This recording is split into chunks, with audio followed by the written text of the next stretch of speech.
bincangkan jawapan soalan fizik kertas 2 Putrajaya SPM Trial SPM 2020. Soalan nombor 9. Kita mulakan dengan lafaz Bismillahirrahmanirrahim. Rajah 9.1 menunjukkan sebiji belon udara panas terapung pegun di udara pada waktu tengah hari. Kita highlight di sini rajah 9.1 dengan waktu tengah hari. Dan rajah 9.2 menunjukkan kedudukan belon udara panas yang sama terapung pegun di udara ketika awal pagi. Ni rajah 9.2 ketika awal pagi. Dia kata belon udara panas yang sama. Okey. Okey, kita lihat pada gambarnya pula. Rajah 9.1 dia mengatakan ketumpatan udara di luar belon ialah 1.083. Manakala rajah 9.2 ketumpatan udara di luar belon ialah 1.124. Kita dapat lihat di sini bahawa ketumpatan udara di luar belon rajah 9.1 lebih rendah berbanding ketumpatan udara di luar belon rajah 9.2. Kita dapat lihat di situ. Sesudah kita membaca soalan dan mengkaji gambar, kita beralih pula kepada soalan yang pertama. Soalan pertama, apakah maksud ketumpatan? Ni kena hafal. Jawapan dia jisim perisi padu. Semua definisi-definisi sebaiknya hafal. Bukan sebaiknya, memang kena hafal. Kita beralih pula ke soalan A2. Baca soalan dan kaji. Highlight apa yang dia inginkan. Apa yang soalan inginkan. Perhatikan rajah 9.1 dan rajah 9.2.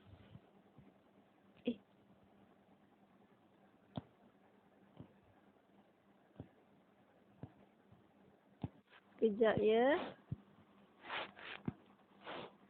Rajah 9.1, rajah 9.2. Okey. Bandingkan ketinggian belon, ketumpatan udara dan suhu udara di persekitaran. Dia kata, soalan mengatakan, dia nak kita bandingkan ketinggian belon. Bukan belon ni tinggi, berapa tinggi. Dia nak berapa permukaan dari tanah ni. Yang ni.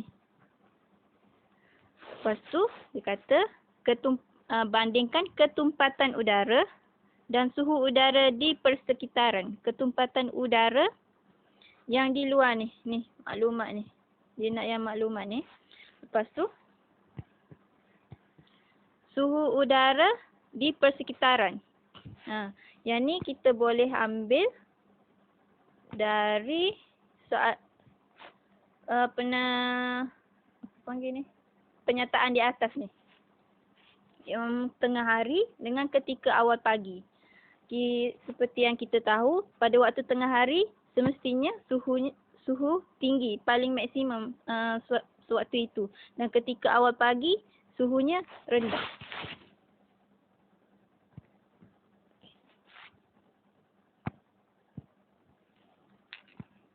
Ni suhu tinggi, ni suhu rendah. Jadi di sini soalan menginginkan 3 pembandingan, iaitu ketinggian belon, ketumpatan udara dan suhu udara di persekitaran.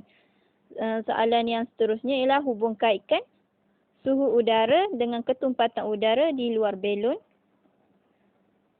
Selepas itu membuat hubungan antara daya apungan dengan suhu. Jadi di sini dia menyuruh kita menghubungkaitkan suhu udara dan ketumpatan udara. Selepas itu hubungan antara daya apungan dengan suhu. Jadi kita perlulah membuat perbandingannya dahulu. Seperti yang kita nampak di sini, dia menginginkan 3 perbandingan dan 2 hubungan. Ya, secara totalnya 5 lah. Jadi sesuailah dengan 5 markah ni. Jadi ini jawapannya.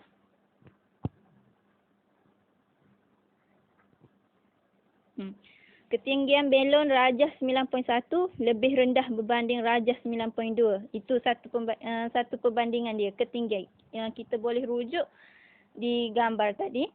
Selepas itu, ketumpatan udara rajah 9.1 lebih rendah berbanding rajah 9.2. Itu juga kita boleh rujuk pada rajah yang ditunjukkan. Selepas itu, suhu udara di luar belon rajah 9.1 lebih tinggi berbanding rajah 9.2. Yang itu ada di penyataan. Jadi, secara conclusionnya, baca penyataan dan tolong highlightkan apa yang ditunjukkan oleh soalan.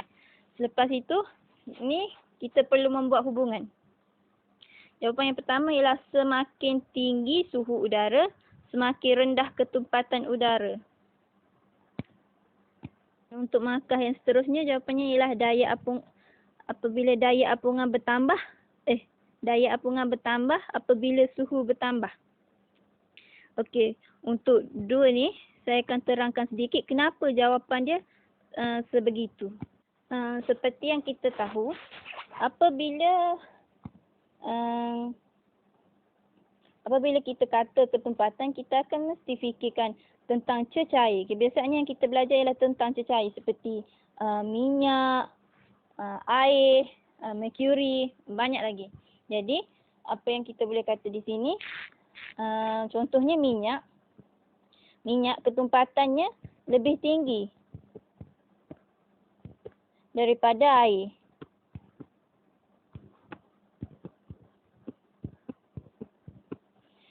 Menyebabkan ketumpatannya lebih tinggi berbanding minyak. Minyak ketumpatannya lebih rendah. Menyebabkan minyak berada di atas air. Minyak berada di atas manakala air di bawah. Jadi, apa yang kita boleh lihat di sini, minyak akan terapung di atas air disebabkan ketumpatannya yang lebih rendah berbanding air. Jadi, berbalik kepada soalan tadi. Balik kepada soalan ni, dia mengatakan jawapan ni semakin tinggi suhu udara, semakin rendah ketumpatan udara. Apa yang kita boleh lihat di sini ialah apabila belon udara panas tu dipanaskan. Apabila belon udara panas tu dipanaskan, udara di dalam belon ni suhunya akan meningkat. Menyebabkan kita ambil hubungan yang kita dari jawapan tadi, mengatakan suhu tinggi, ketumpatan rendah. Jadi apabila suhu dia tinggi, suhu udara ni lebih tinggi daripada suhu persekitaran, kesannya ketumpatannya lebih rendah berbanding ketumpatan di luar. Ketumpatan di luar lebih tinggi. Menyebabkan belon ni boleh berada di atas, boleh terapung ke atas. Kesannya yang selebihnya ialah daya apungan dia akan lebih tinggi, akan lebih bertambah. Jadi secara conclusionnya, suhu berkadar suhu bertambah akan menyebabkan ketumpatan berkurang. Sekaligus daya apungan bertambah. Oleh disebabkan itu, belon ni boleh terbang ke atas. Beralih pula kepada soalan yang seterusnya. Soalan B. Rajah 9.3 menunjukkan seorang budak lelaki sedang memegang belon berisi gas. Ni budak lelaki ni. Terangkan mengapa belon-belon itu naik ke atas apabila budak itu melepaskannya. Jadi soalan ni tanya mengapa belon tu naik ke atas bila budak tu melepaskan belon tersebut. Jadi kenapa belon ni naik ke atas? Kita seperti apa yang saya terangkan tadi, apa yang menyebabkan belon udara panas tu boleh naik? Satu, sebab suhunya tinggi. Yang kedua, ketumpatannya yang rendah. Jadi di sini kita boleh mengatakan yang ketumpatan belon ni rendah. Tumpatan belon ni rendah. Apabila ketumpatan belon ni rendah, daya apungan dia tinggi. Berat dia lebih rendah daripada udara persekitaran. Jadi ini jawapannya.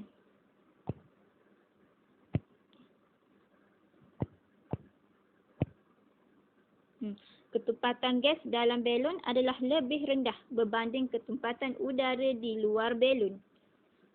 Berat belon lebih rendah berbanding daya apungan udara persekitaran, menyebabkan belon udara ditolak ke atas oleh daya apungan. Ini daya apungan yang dimaksudkan di sini ialah daya apungan belon itu sendiri. Selepas itu belon udara pun terapung ke atas. Boleh salin.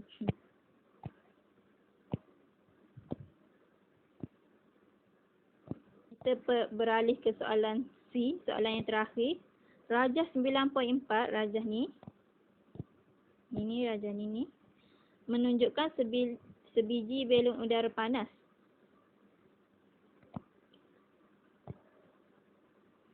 Cadang dan terangkan bagaimana untuk menghasilkan belon udara panas untuk membawa 3 atau 4 orang penumpang ke altitude yang lebih tinggi dalam masa yang lebih singkat.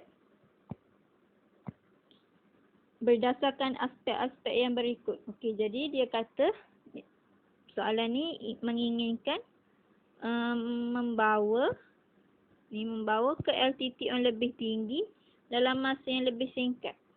Itu ciri-ciri yang dia inginkan. Selepas itu dia kata berdasarkan aspek saiz belon. Okey. Bahan yang digunakan untuk belon, kuantiti bahan pembakar, suhu udara dalam belon dan waktu pelancaran. Okey, dia mengatakan saiz belon. Saiz belon tu maksudnya yang bulat ke atas tu. Bahan yang digunakan untuk belon, bahan untuk belon ni, kain. Kain apa yang digunakan untuk buat belon tu. Kuantiti bahan pembakar, bilangan berapa banyak yang perlu kita guna untuk membakar ni.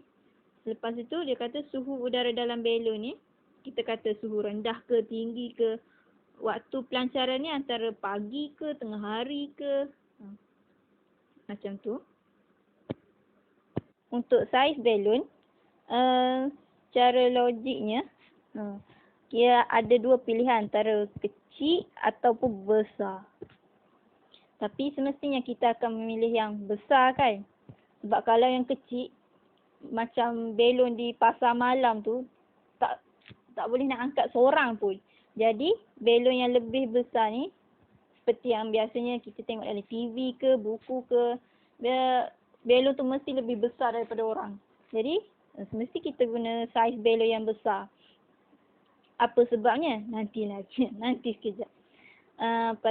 Selepas itu bahan yang digunakan untuk belon, mestilah bahan yang berkualiti tinggi. Tak nak bagi belon tu cepat rosak. Mesti kena kuat. Kalis air boleh tahan bawah hujan. Tak mudah koyak. Bahan-bahan yang seperti tu. Lepas tu kuantiti bahan pembakar ni, berapa banyak kita guna.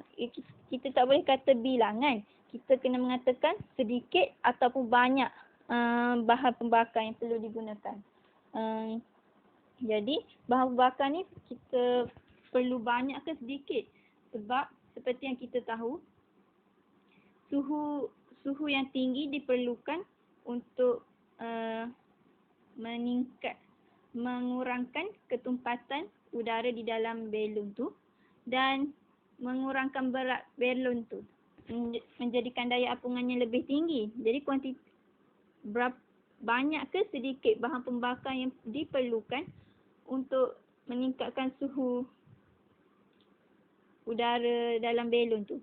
Semestinya banyak. Lepas tu suhu udara dalam belon tu mestilah kena tinggi kan. Waktu pelancaran itu antara lewat petang ataupun awal pagi, di mana suhu di persekitaran tu lebih rendah. Suhu di persekitaran ni lebih rendah daripada suhu di dalam belon ni. Supaya dia ada perbezaan ketumpatan di dalam belon tu, udara di dalam belon tu dengan udara di luar persekitaran. Kalau sama, katakanlah kalau suhu udara di luar dan dalam belon tu sama, belon tu tidak akan terbang tinggi. Sebab tu kalau kita tengok dekat Rajah yang tadi tu, Rajah 9.1 tu, dia terbang waktu tengah hari. Jadi dia rendah, dia terbang rendah. Tak seperti Rajah 0.2 tadi. Jadi ini jawapan untuk soalan C.